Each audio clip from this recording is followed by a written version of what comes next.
assembled together as a period of about a I sometimes got a book haul, as you know, but more often than not, I'm sort of given things, I've sent things, and I've given the Chant, thanks very much indeed.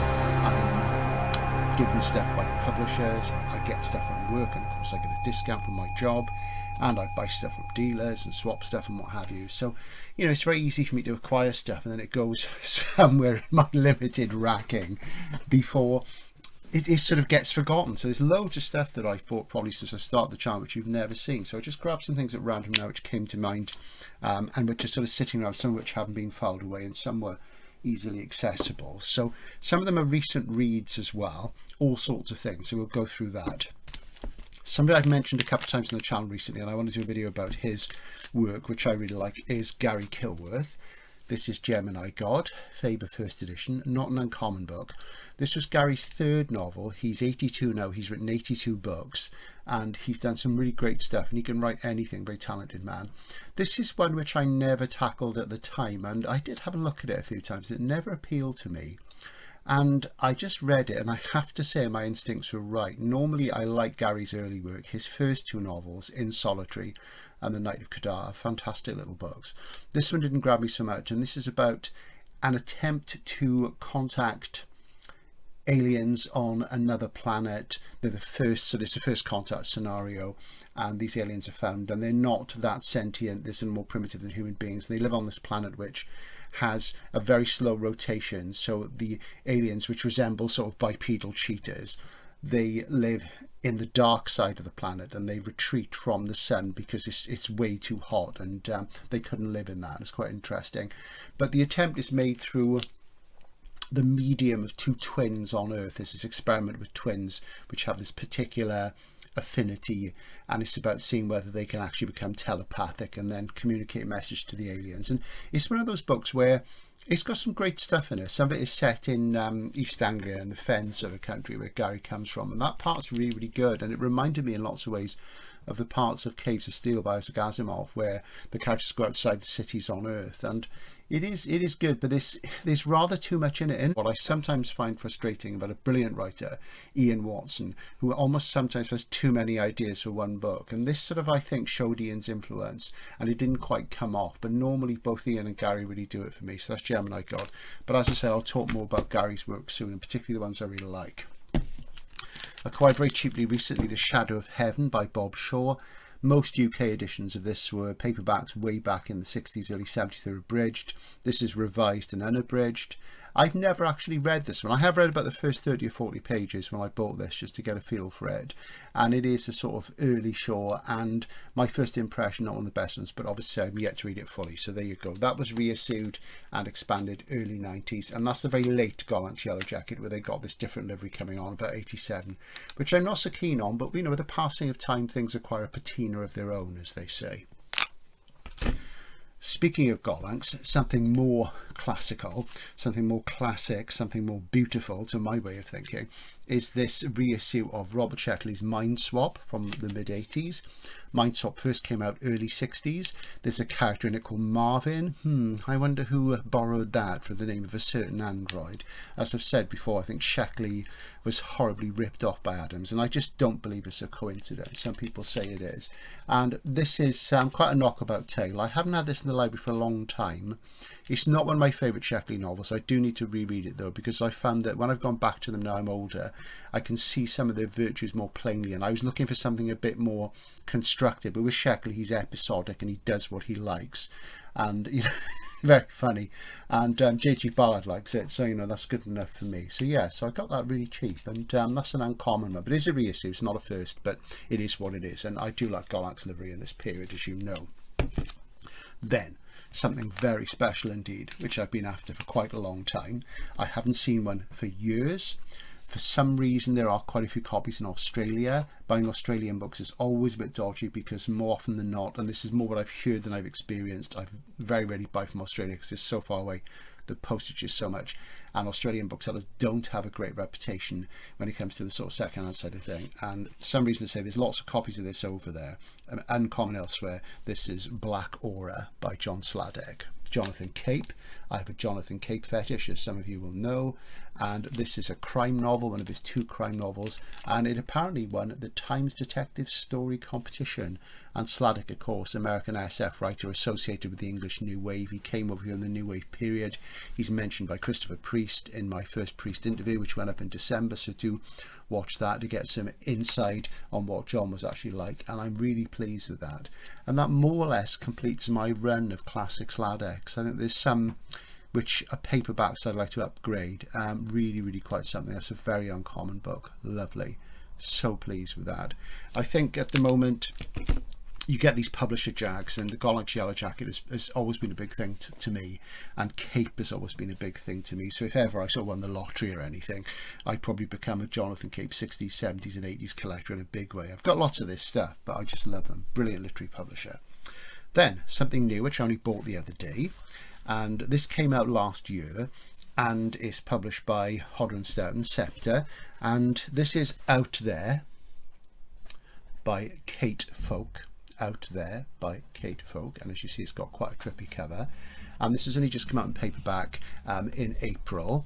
And a friend of mine who I work with, who reads loads of contemporary fiction, he keeps up and he reads all sorts of things. He's a very well read guy, and I do trust his taste. He said this was fantastic. I did look at it in hardcover, short stories, and I thought, well, you know, there's a lot of spending going on. I've got a Rainer, and I'll wait for the paperback and see what happens. And he said to me the other day, oh, it's come in, and we were in Word together. He said, we've only had one, and I know you want it, so I grabbed it quickly, so we've got some more coming. And it's basically, he said that it was his favourite science fiction book last year, and on the back it says, the literary love child of Kafka and Camus and Bradbury penning episodes of Black Mirror. Now, as soon as anybody mentions Black Mirror, I immediately think somebody who doesn't know about the history of science fiction, and that Black Mirror is actually old hat. You know, if you've read lots of SF, particularly short stories, Black Mirror isn't anything new. But, you know, I won't let that put me off. And it says here that it definitely combines science fiction and horror to uncover an unforgettable vision of the absurdity of life in the digital age. Well, we'll see. So I'm going to read that quite soon. I'll let you know. But I have high hopes for it. Because, of course, an awful lot of work is being done in SF and published in a mainstream guise. And it often gets called speculative fiction because, of course, we wouldn't want to taint it with science fiction, would we? That would be terrible. Right, something else I've been waiting for in standard B format paperback is this Japanese crime novel by Seiko Matsumoto, Tokyo Express, which, as you see, is in Penguin Modern Classics, and this is a really famous book in Japan. I've been aware of it for a long time. I think there might have been a British edition before, but I've never seen one. And this has just come out in B. There was a larger trade paperback in wraps, which I didn't get. I don't always get those. It's more about space than anything, and I do love this livery. And this is a murder mystery on trains, set around train spotting, and apparently is fantastic, and it's very taut and sharp, as you can see in short. So I'm not reading much crime these days because I read an awful lot for 10 years or so, and I got sort of really quite back into it again. And you know, you get to a point with crime, I'm not a sort of voracious reader. I like to cherry pick the best, and then when I've done certain things, I step away from it and try and get more of an outside view. But yeah, I think that's very beautiful. So when I am in the mood for some Japanese crime, I'll be reading that. Next, a couple of gifts from Paul Scott, who's one of the subscribers, and I might have mentioned these already, but I wanted to show them. Thanks, Paul. And these just popped up one day into my post box, and I was very pleased because I stuck them on my Amazon wish list. And this is Blake's 7 by Trevor Hoyle, based on, of course, the screenplay, the teleplay, I should say, by Terry Nation. And I was never a big fan of Blake's 7 when it was first on. Of course, later on, once Blake wasn't in it, it got more interesting. And, you know, Jacqueline Pearce was Servalan. And Jacqueline Pearce, very good. She was in Plague of the Zombies, of course, and The Reptile, the Hammer films. Reptile's a terrible film. The Plague of the Zombies is cracking.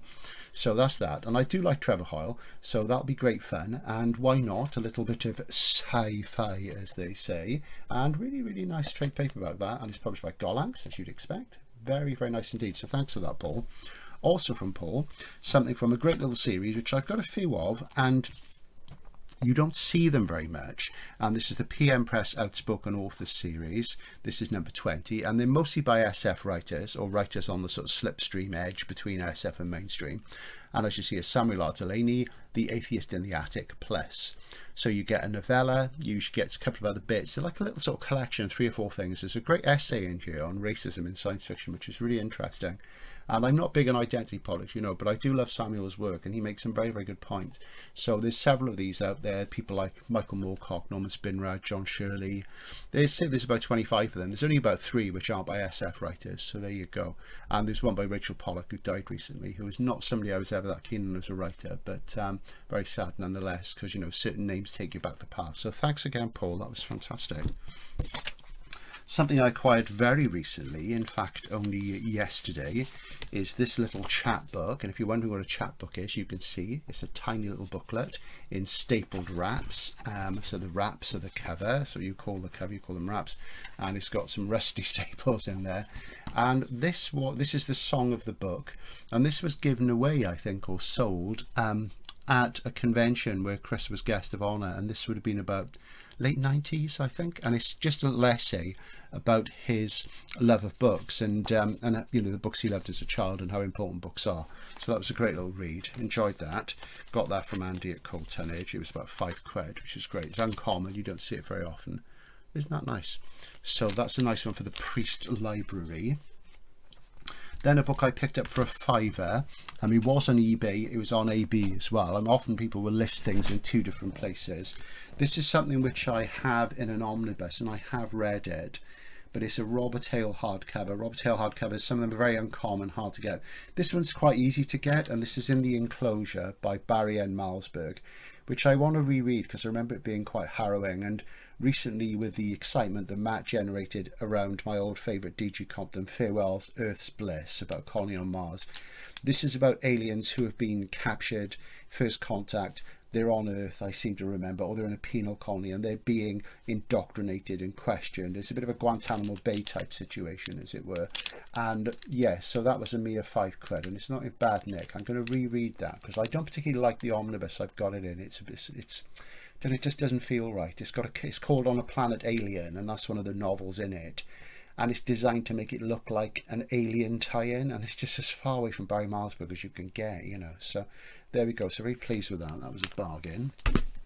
Also on the bargain front, I've done some charity shopping recently, and normally, you know, you generally see a load of old B format rubbish, you know, by contemporary mainstream authors. You don't find much that's very good. And I found this, and this is a book club edition of quite a scarce book. And yeah, I would have liked it first, but I can cope.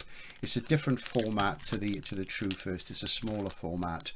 It's an octavo. But this is a very uncommon book, and it's a book I have read a long time ago. And it's The Iron Dragon's Daughter by Michael Swanwick. This was Michael Swanwick was re-riding high in the late 80s, early 90s. Loads of Nebula nominations, loads of awards won. And I think it was the number of awards that he won that sort of really got me into putting him into my book, 100 Must-Read Science Fiction Novels. And when I look back on that, I always wish I'd put in Hyperion by Dan Simmons instead, because Swanwick won the Nebula for Best Novel for a book called Stations of the Tide, which is good, but it's actually very uncommon in the UK. It only ever had one printing in the UK, as far as I can tell, and I don't have my copy anymore. I don't know what happened to it. And basically, this is his key fantasy novel, and it's very good from what I recall. And my friend Nick read it when we were doing 100 Must-Read Fantasy Novels, which is there. And basically, he felt that it was good enough to go in, so he popped it in. But really nice. It's a book club edition. It cost me, I think, £2 or £3. Absolutely beautiful neck. Lovely. And, you know, it's okay to have the odd book club edition as far as I'm concerned. Then, just stepping back again, something I just mentioned, and a book which I've read, you know, years and years ago, decades ago. And I came across, again, charity shop thing, and this is very uncommon as well, and it is D.G. Compton, Farewell, Earth's Bliss. This is the UK hardcover first from Hodder and Stoughton. I believe it's the world first. Look at that for a jacket. You don't see them like that anymore. And very 60s styling. Nice. And it doesn't have a laminated dust jacket, so every copy I've ever seen, I've seen a few. I think my friend Graham's got one, Bob, Mr. Book 451's got one, and they all have a bit of marking on the white part. But yeah, really, really nice. So I am a Compton completist. I've got all the SF, and really I've read it all, but I need to go back because it's been quite a while since I've read any. Though I did read A Usual Lunacy last year because that was the only one I didn't have, and I have to say I didn't get on with it, so maybe I just wasn't in the mood, because normally I love his stuff. So that's the thing. I got this a while ago and it's been sitting out and I haven't put it away because I'm trying to work out where I'm going to put it. Is this a very famous novel, Red Dragon, Thomas Harris, the first book which features Hannibal Lecter, by far the best book he ever wrote. And he, of course, made into the film Manhunter. There is a film called Red Dragon, but never mind about that. Just watch Manhunter by Michael Mann. This is a Bodley Head first. And yeah, you know, it's actually not that uncommon. You can usually pick it up for about 30 quid. Some people will try and charge you 50, but they're having a laugh because there's plenty out there. But yeah, really, really good popular novel. One of my favourite popular mainstream bestsellers alongside things like Jaws. Very, very good. Well worth the read. There's nothing wrong with a bit of popular fiction. Now, moving on to unpopular fiction. This is somebody I've read, gosh, I've read 30 books by at least. I haven't read much in recent years, as I read most of them in the 80s when I was quite young, and when I was reeled in by his amazing novel of Clockwork Orange, and that's Anthony Burgess. This is one I have seen a few times and never read. This is the Napoleon Symphony by Anthony Burgess in Jonathan Cape again, hardcover first. Very beautiful. There's Mr. B on the back. And he, of course, he was a composer as well as a novelist. And the idea of this was that he would take the structure of Beethoven's Eroica Symphony, which I think is the third, isn't it? And he would sort of use it to structure a novel about Napoleon's life. So yeah, so it's probably going to be quite chewy prose, and I've not read this one. I got rid of most of my Burgesses decades ago, and I wish in some cases I kept them, because some of them are really uncommon now, and a lot of them haven't been reissued for years. And this was £4.99. I got the rubber here. It's £4.99, and I got that from Oxfam. I had a really good little haul from Oxfam in Bath, which was great. So there's lots of nice fantasy novels. There's some of them in a bit of a state though, but yeah, I'm really pleased with that. And so I do love Cape, and it'd be nice to revisit a Burgess, because it's been a really long time since I've read any, and I used to love his work, you know, enormously. He sort of showed me a lot of possibilities of literature, and it was Burgess that got me reading people like James Joyce, you know, and some of the more difficult people. And he had a very great man, really was. Something I was looking at online a while ago was this book, and I also got this in my little Oxfam book haul, and I've just rubbed the price out. It was £4.99 again. This is Jonathan Lethem. Look at that, it's got Daffy Duck on the cover, and this is The Wall of the Sky, The Wall of the Eye, 7 stories, with short stories by Jonathan Lethem. Jonathan Lethem writes really good short stories. He's basically an SF writer. Only once or twice have his books actually been published with SF on the cover. I think his first novel, Gun with Occasional Music, there's an A format edition of that in the States, which it looks like a pulp crime thriller, but I think that actually has SF in it. My friend Graham's got it. So, and this is really, really nice, and it's quarter bound, quarter cloth, really, really nice quarter cloth there. And it's published by Harcourt Brace Jovanovic, or Harcourt Brace in this case. Marvellous literary publisher. They do lots of other stuff as well, and it's a first. And what's interesting about this is, I don't know if you can see it, I'll show it you. This where it says first edition, it doesn't have a number line. It's got a letter line. It says A, B, C, D, E. So that's quite interesting. I've not come across that before. So I'd imagine if you had a copy of this and the A was missing, that would be a second printing. But that is really quite unusual. So I'm wondering whether that's been done as an artistic thing, because you can never tell with Lethem.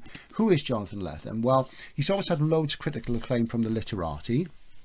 Still writes SF. As I say, more or less everything he's written is SF.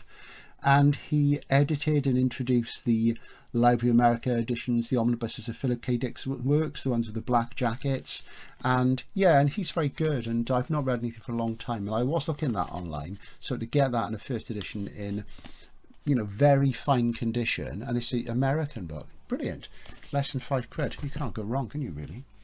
Also, this is something I got free, and you will see this again soon. You may have already seen it, because there is a review that I'm going to be filming on the channel coming up, and this is Conquest by Nina Allen. And today is the 23rd of April. I know you probably won't see this for weeks, but that's the way that I work. I work as ahead as I can. This is a finished copy. This isn't published till about the 11th of May, and I've just finished reading this in a proof copy. The very lovely people at River Run sent me a finished copy as well, and it's a very interesting book with a very interesting genre status, and I'll be talking about that again soon. And it's a royal. I think this is the first of Nina's books to go into the royal format, which is the larger format. The Lethem there is a demi, so that shows you. So this is the largest format of hardcover fiction that you see, the royal. and very, very nice. And I do like that very plain cover. It's about coding, it's about music, it's about somebody who disappears and a search for them. It's about conspiracy, it's about a science fiction story, it's about the scandal surrounding a actual filmmaker who's made a couple of really interesting science fiction films. All sorts of stuff in there. You can't really hold Nina back. She's really good with these kaleidoscopic narratives. Something I did show before and I read quite recently, I actually DNF'd it, I didn't finish it, but I thought I'd cover it, is Alison Moore's Eastmouth and Other Stories in Salt, A format. Really nice little paperback. I was seduced by this. It looks like a Picador, and that's because Nicholas Roll was, until recently, I think, the editorial director, or at least important in Salt. And this is sort of ghost and sort of horror stories. It's more the sort of like Richard Matheson, Gentle End, or Shirley Jackson thing. And I started to read it, and I read 5 or 6, and they were okay. But it didn't hit me where I live. There's nothing wrong with it. It just didn't particularly put a hook in me. And some of them are reasonably memorable, but I don't know, it just didn't speak to me. So I'm afraid that's going on the sell pile. So off it goes. Pity, because it's a nice looking little book. Then something I bought for the Video Widow probably about a year ago, and I was quite interested myself, and I just picked it up the other night, and this has got a ring stain on it from a coffee cup. Look at that. You can tell it's not my copy. And this is Mary Gaitskill, Bad Behaviour, short stories from the 1980s. It's Penguin Modern Classic. She's still around, still active. I do wonder about things going into classic imprints too soon. And this is basically stories about people sort of having sex and taking drugs and, you know, and stuff in 80s New York. And I do like a good New York novel, particularly 80s and 90s. I'm a big fan of American Psycho, Bonfire of the Vanities, Bright Lights, Big City. Those are sort of keynote books for me. And it says, you know, her tales of desire and dislocation cause a sensation with their frank, caustic portrayals of men and women's inner lives. And yeah, caustic is a good word, but I honestly have to say that I thought it's influenced probably a whole school of writing that's like this in the mainstream now. You pick these up, there's lots of stories like this, and the main problem with them is, and this sounds terribly sort of old-fashioned, but the main problem with them is most of them aren't stories. They're not stories, they're just character studies or vignettes, which is okay, and that's fine, but they just not, you just long sometimes that in sort of contemporary fiction that somebody would just try and tell a story. And, you know, it's a difficult thing because, you know, the mainstream social novel and short story is like so old and tired now, as are most forms of literature, as SF is a lot of the time. But it didn't do it for me, and the writing's fine, and I think a novel might be more interesting by her, but that didn't happen for me. It didn't happen for the Video Widow, so that's going on the sell pile because it lacks space. Beautiful book though. I do love the old Penguin Modern Classics. Fantastic. Something else I read which I didn't like, and I normally love his work, and this was about the only, I think there's one other work of fiction by him I haven't read, which is the 4th in the Spider-World series, and we're talking about Colin Wilson, and this is The Tomb of the Old Ones by Colin Wilson, and a John Grant novella as well called Kinmei Arthur and the Girl Child Loki. So that's 2 novellas by 2 different hands in one book. And this is Cosmos Wildside? Yes, Cosmos Wildside, who do loads of great stuff print on demand. And, you know, they're fantastic books. So do have a look at the website. There's also Keith Roberts in paperback. And Tomb of the Old Ones for Colin Wilson, as you expect, is a Lovecraft one. Now, Wilson did several Lovecraft things, and there is going to be a video on the channel about more of his work. There's several videos. I did one about his brilliant mythos novel, novella, I should say, The Return of the Lloigor, which is set in South Wales, and there's a video about that on the channel where I go to the locations where it's set. But this was basically a retelling of At the Mountains of Madness, with a bit of Wilson's philosophy. But I have to say, and I think I said this when I reviewed Michael Shear's Demiurge, the Lovecraft stories that he did, I really don't like the ones in the Ice and Snow. I find them really boring, and to write about ice and snow in a very interesting way is quite hard. And I've read a few books in recent years, which I think it was Wilson Tucker's Ice and I was another one, which is set in icy climes, and you have to be very spectacular as a writer, as a prose stylist, to really get the feel across. It just doesn't work. And I'm not a massive fan of At the Mountains of Madness either, quite honestly. To me, it's just sort of like a retelling of the narrative of A. Gordon Pym by Edgar Allan Poe with a little bit tacked on the end, and I didn't enjoy that. And I normally like Wilson stuff.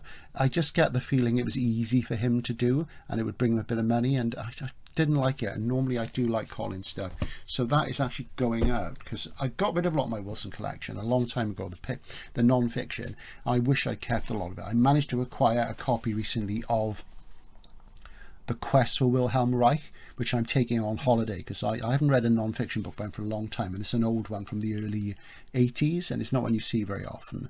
And Wilhelm Reich, a very interesting man, so I'm going to read that when I'm on halls in Italy, filming of course. Right, a couple more from the same Oxfam book haul. I got this for £1, and I was really pleased with this, and it's Jonathan Lethem again, As She Climbed Across the Table, which is in De Filippo and Broderick's book, Science Fiction 101 Best Novels, 1986 to 2012. And you know, I'm sort of friendly with Paul online. We both contributed to Deep Ends, and he's been very encouraging. He said, you know, you should keep writing, but of course I haven't. And this is in that, and it's not one I've read. And again, this was £1, and it says quarter bound. It's not cloth, it's double day, but it's quarter bound, which is really nice simple jacket. And this is about an experiment where some physicists have found, or rather created, this void in space, which is literally nothingness, and this void will suck some things in, and it's called the lag, and it won't suck other things in. It'll take some things but not others. And it's about two of the characters involved, and there's a love story in it. And as I say, it's quite short, which is good. I like an economical book. It's just over 200 pages, so for £1 you can't go wrong. There's Jonathan, they're looking very urbane and cool. And I say he's very good. Some of his short stories have really grabbed me in the past, I have to say, so it'd be good to return to him after a long time. Finally, on this part of the book haul collector's diary, we have something which I mentioned briefly in my Unwin video, where I showed that little catalogue and showed what Unwin were doing in fantasy in the early 80s. And this is a book which I thought was first published in the early 80s, but I discovered on looking at it, it was actually published in 1970. And this was £4.99, and I'm just going to apply my rubber to it and keep you in suspense to get the price out of there. And this was the final book from my little Oxfam haul. And this is Red Moon and Black Mountain by Joy Chant. Isn't that beautiful? George Allen and Unwin. And that is from 1970. Because when I saw it, I thought, oh wow, there's that. Gosh, they were trying to jacket design like that in the early 80s. And I looked at it and realised it was published in 1970. And at this point, I think I said that I thought she was from New Zealand or Australia. And of course, I was thinking of Cherry Wilder was the Unwin writer who was from New Zealand.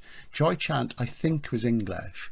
And she was working as a librarian in Wales. She was studying librarianship. I used to lecture to librarians. I used to do a lecture once a year in Bristol Uni and then University of West of England, and it was a lecture about bookselling. And because bookselling and librarianship are two very different things, believe you me. So yeah, 1970. And yeah, I think she was at Aberystwyth University, which is well known for its library, and that's absolutely beautiful. So yeah, so it's a singleton, I believe. It's got a map in it, and as Christopher says, we hate books with maps in them, but it's quite a nice map. And there we go. And it has a jacket description, and it's one of those things, and you read it and you think, gosh, you either love this or you hate it. Kendrin, the starlit land, is threatened by the powers of darkness, for Fendal, fallen enchanter of the star magic and banished lord of Black Mountain, has in his long exile grown strong enough to challenge the rule of Kieran and the Starborn. All these are made up names and words, and you think, okay, well, fantasy is supposed to be imagination, but we'll see. So this one I may sell on. I think it's quite uncommon. I may keep it. It's a very beautiful book. I'll probably give it a try and see how I feel, and if it's not essential, it'll go on a future sort of eBay thing. So that's part one of a book haul for you, and I guess there'll be another part coming up soon. And a few days later, some more things which I haven't shown you, some recent things and some things from over the last sort of year and a half. So we'll have a look at what else. But first, a news flash. A little while ago on the community page, I mentioned that I'd taken advantage of a feature in the Daily Mail, of all things, where they have an answers to correspondence, where people post questions and then you can write in and answer them.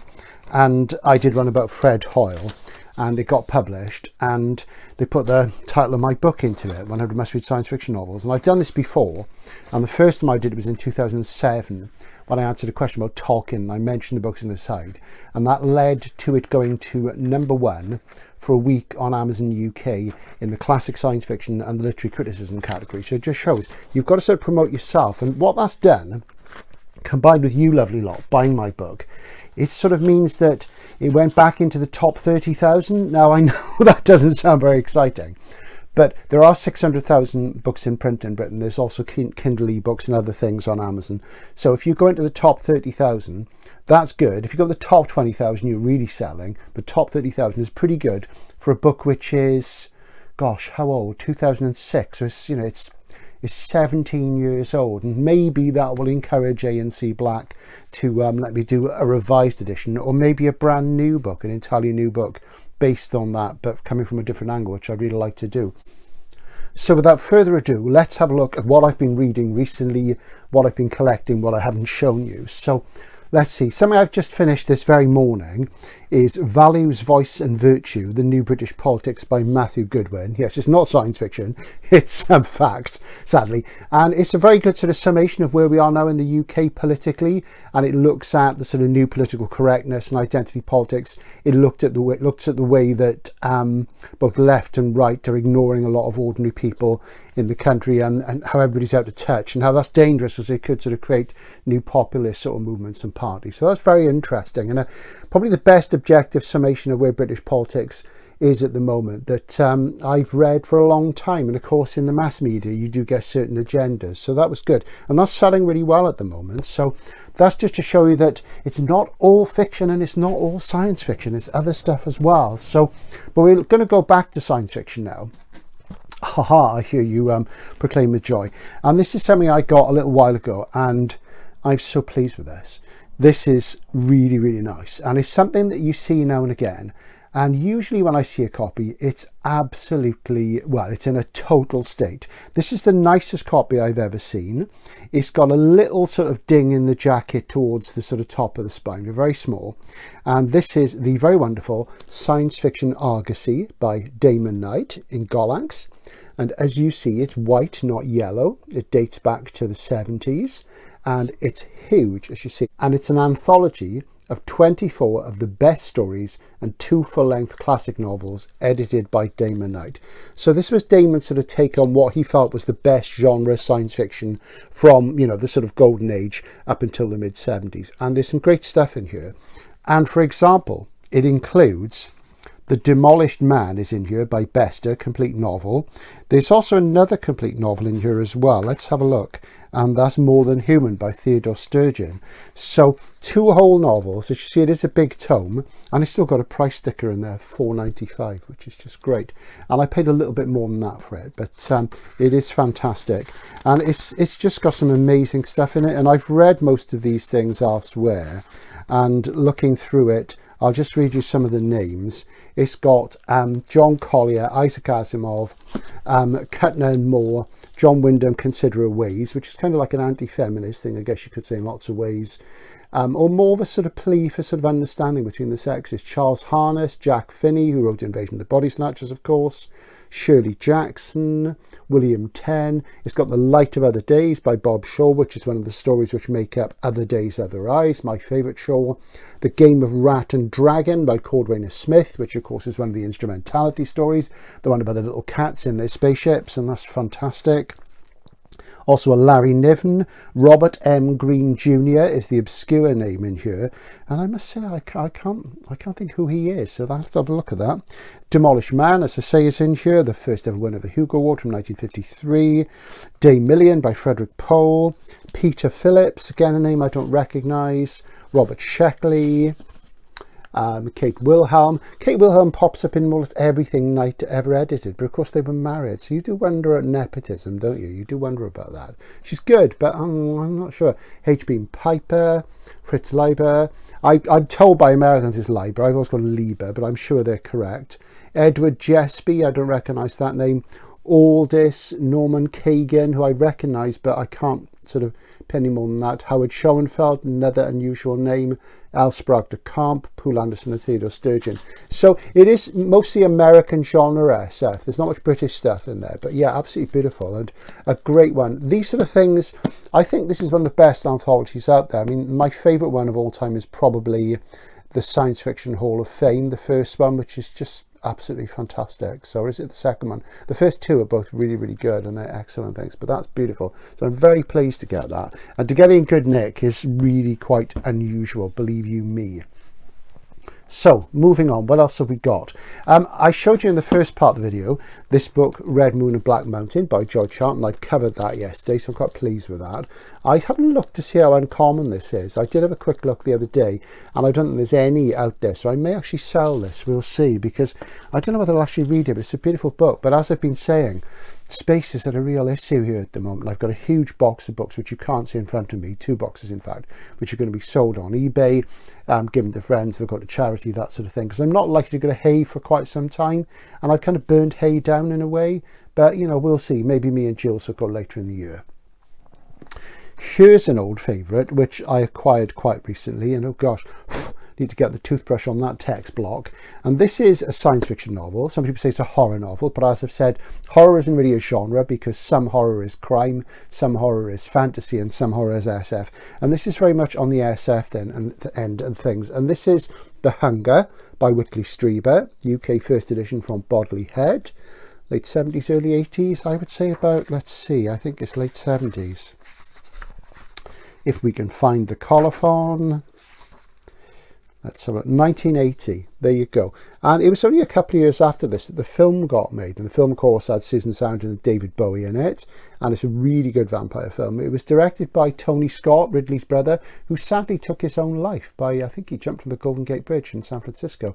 What a shame, you know. And it's a film which a lot of critics really didn't like, but I think it's fantastic. They said it looks like an advert for perfume, but it's brilliant. It's really good. It's got Bauhaus, the goth band in it as well. It's really cool. And The Hunger is a vampire story.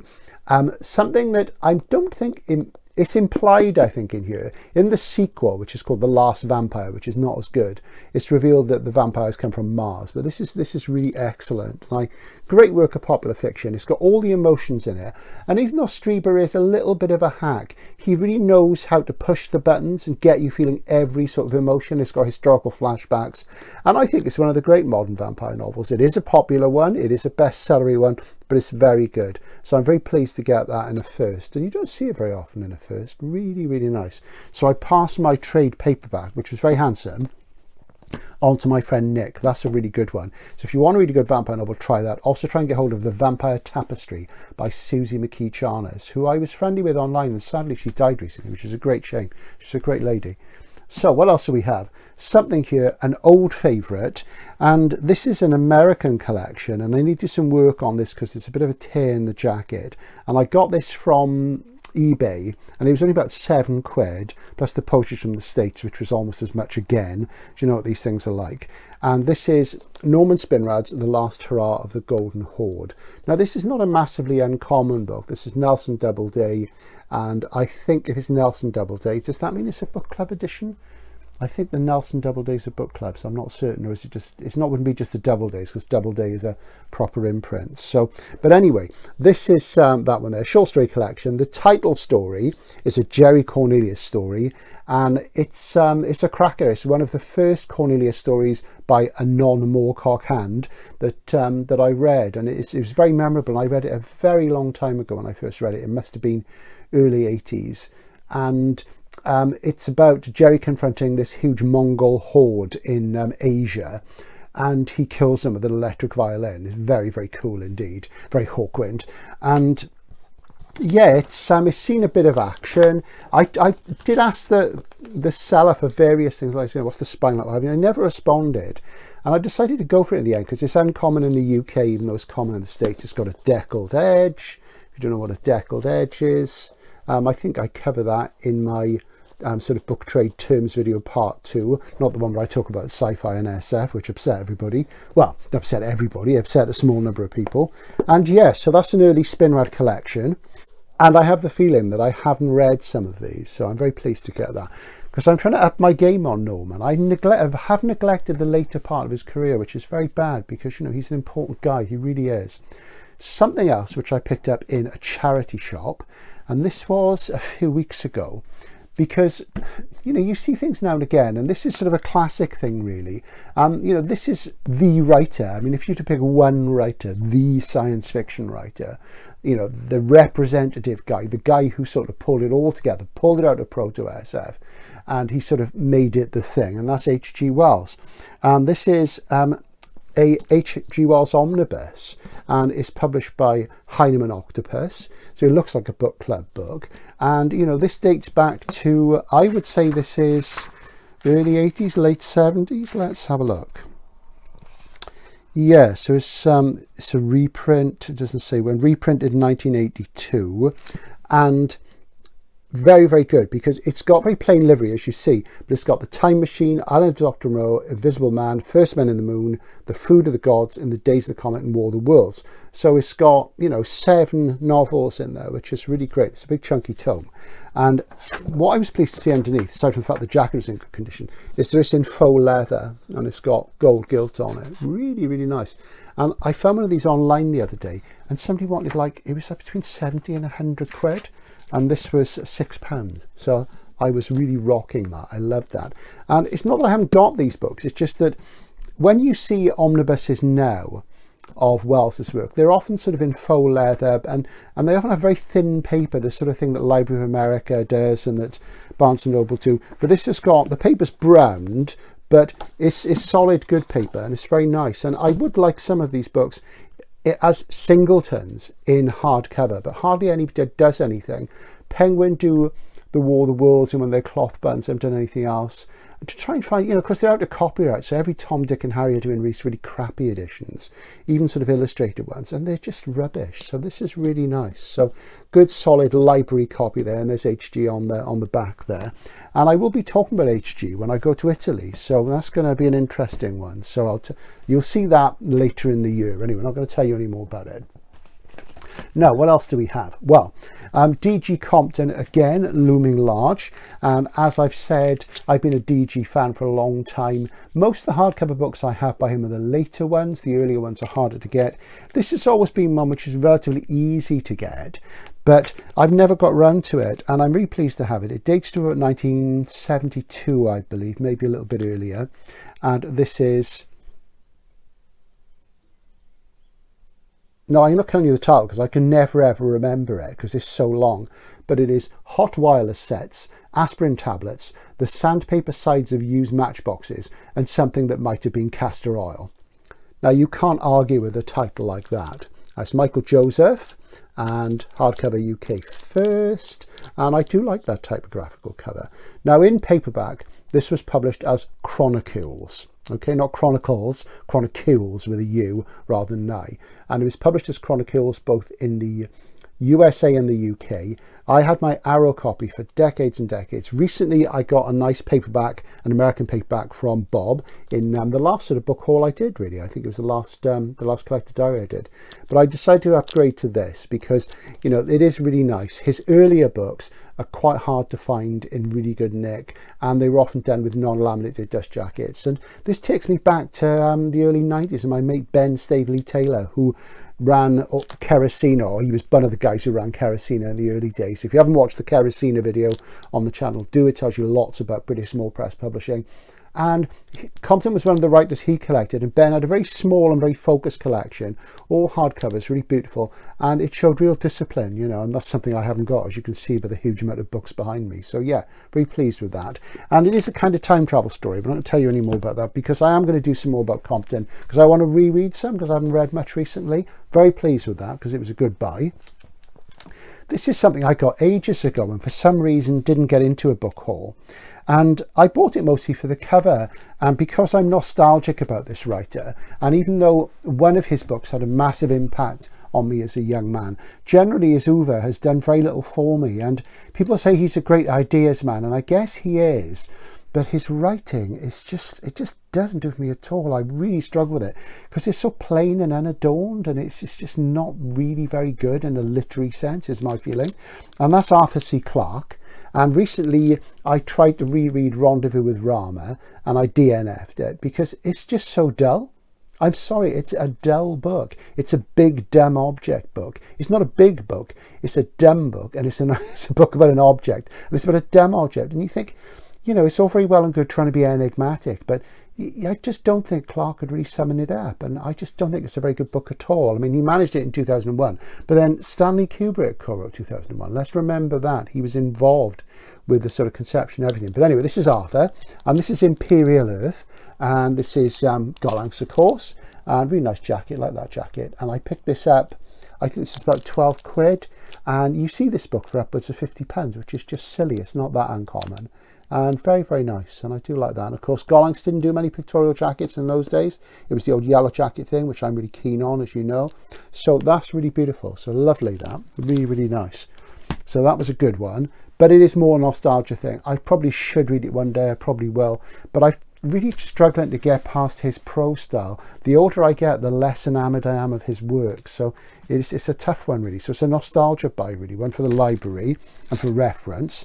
Then an American omnibus, which I wanted from the moment I knew it was coming out. I was put off by not just the price, because it was pricey, but also the cost of postage from the USA.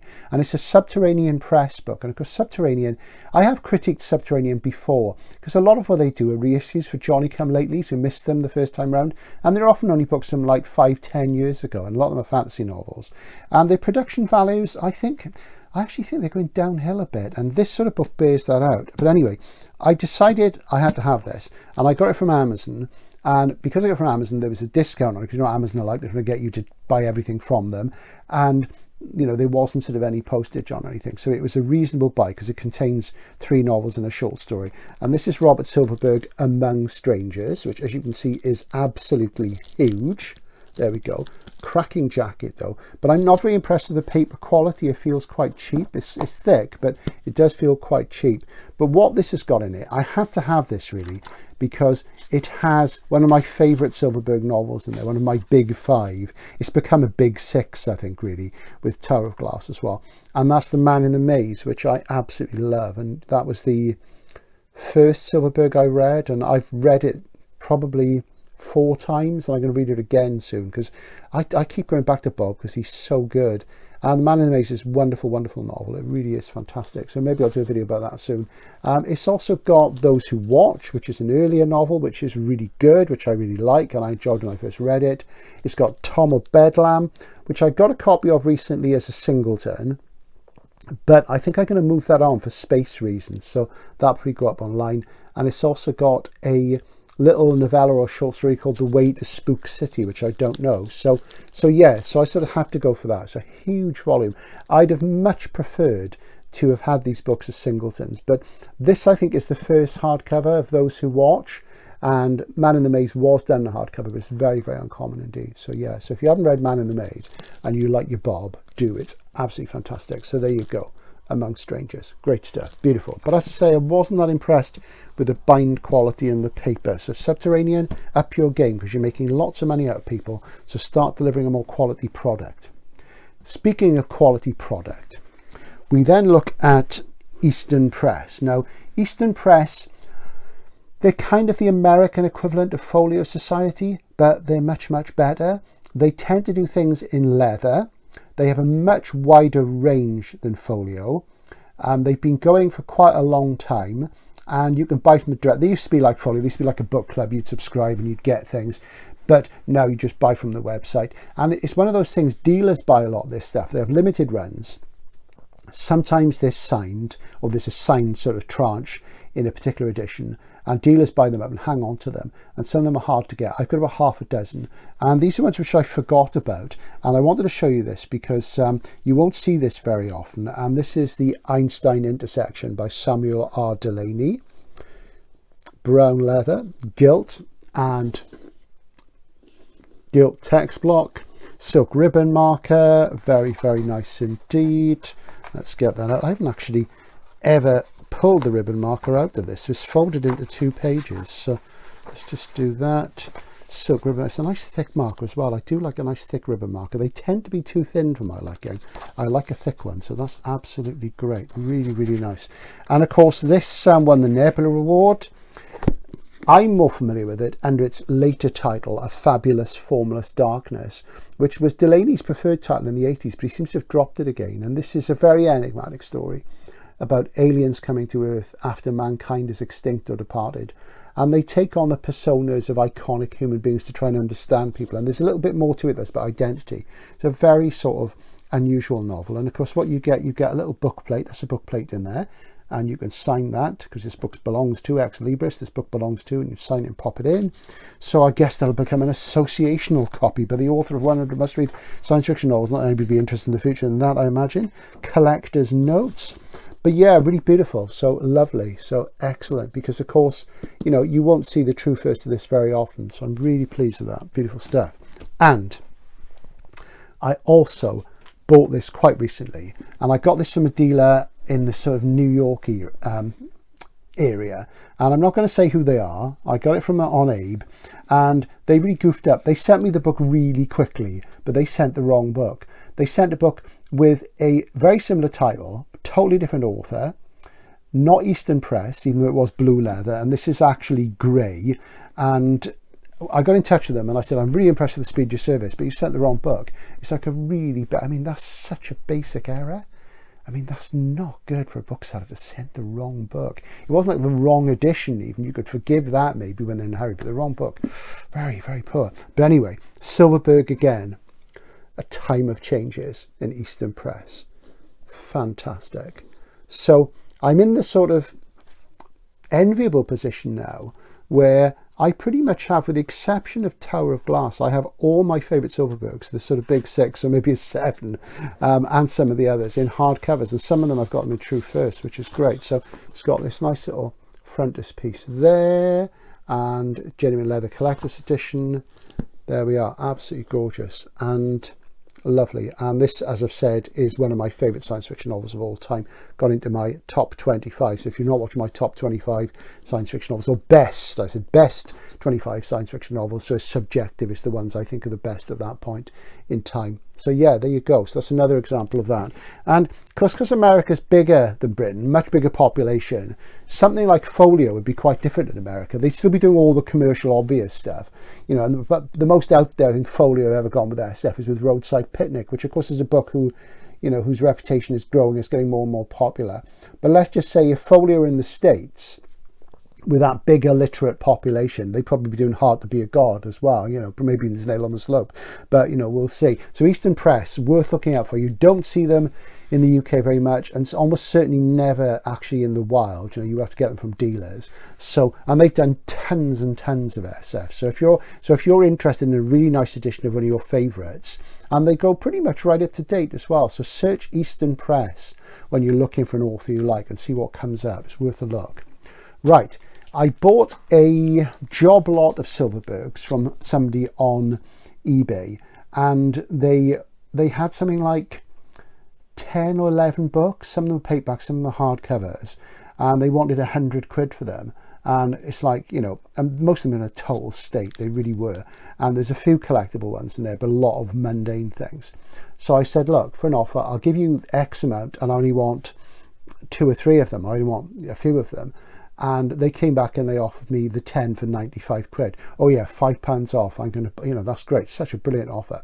But I kept at it, and eventually I talked them into letting me have the ones I wanted for reasonable prices. And one of them is this very uncommon anthology, uncommon in hardcover. I do have a paperback from Fontana, which I've showed you. And this is Threads of Time, Robert Silverberg, and it's Millington. I do love Millington. Millington were a British publisher, and some of this stuff's very hard to get. I've got quite a bit of it. The one I would really like in Millington, which is really uncommon, is they did Norman Spinrad's No Direction Home, and I'd love a copy of that, but so hard to find. I mean, there is one on eBay in the States, but it's one of those sort of fly-by-night places, and you know, you send them questions, you know, what's the jacket like, blah blah blah, and they don't bother to reply. You know, they're just interested in volume sales. So yeah, Threads of Time, edited by Robert Silverberg, and this has got 3 novellas in it. Threads of Time by Gregory Benford, The Marathon Photograph by Simak, which is quite a famous Simak novella. Simak I don't really get on with. I just find him like a lightweight Ray Bradbury when he's at his best. I really don't think he's that important, though I do need to read more of the short work. and Riding the Torch by Norman Spinrad, which is a great Norman. So yeah, really pleased with that. There's a little bit of lean to the spine, but I can live with that. The other one I got, which I'll show you another time, another book haul, was a Golanc's Yellow Jacket UK first of Downward to the Earth. And boy, was I pleased with that. But we'll come on that again. There's going to be a Golanc's Yellow Jackets video coming up, which will probably be quite extensive because I'm very fond of them. I know some people think they're rubbish, but I love them. But anyway, that will happen. What have we got here? It's a postcard from All You Need Is Books. Hey, Morris. Jules and I will probably go to see Morris again later this year. So if you have joined recently, go back a bit in the All My Science Fiction videos, and you'll see a few book hauls that I did with Jules and on my own at Zardoz Books. All You Need Is Books. Great stuff. Lots and lots of SF paperbacks. Very nice indeed. Anyway, another charity shop find. Charity shops have been really good in Bath recently. It's weird. It's almost like somebody must have, you know, popped their clogs, kicked the bucket, you know, shuffled off this mortal coil and taken lots of SF to different places. This was a £5, and this is Frederick Pohl, Midas World. Not a major pull, but a nice one to have. And it's a collection of short stories, and they span quite a long time, but they have a shared background. And a brilliant social satire set in a world of unlimited plenty. So, you know, the old Galaxy style Pohl when he was working with Cornbluth, you know, satire, social satire, you know, looking at different situations that way, which I like, you know, which I do like. I do blow hot and cold about Frederick Pohl. Sometimes he really nails it, and other times I just can't be bothered. I think he was a very busy man, and he was married to a few times. A lot of editing, a lot of agenting. He worked very hard, you know, he really did.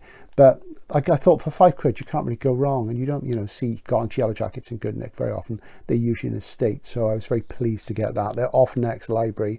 So yeah, if I picked up one Frederick Pohl, I would say obviously for historical reasons you have to read The Space Merchants, which he wrote with C.M. Cornbluth, which is great, really, really good 50s SF novel. But I would pick out just one of his, which I've really enjoyed. People love Gateway. I find Gateway rather boring. Man Plus is the one.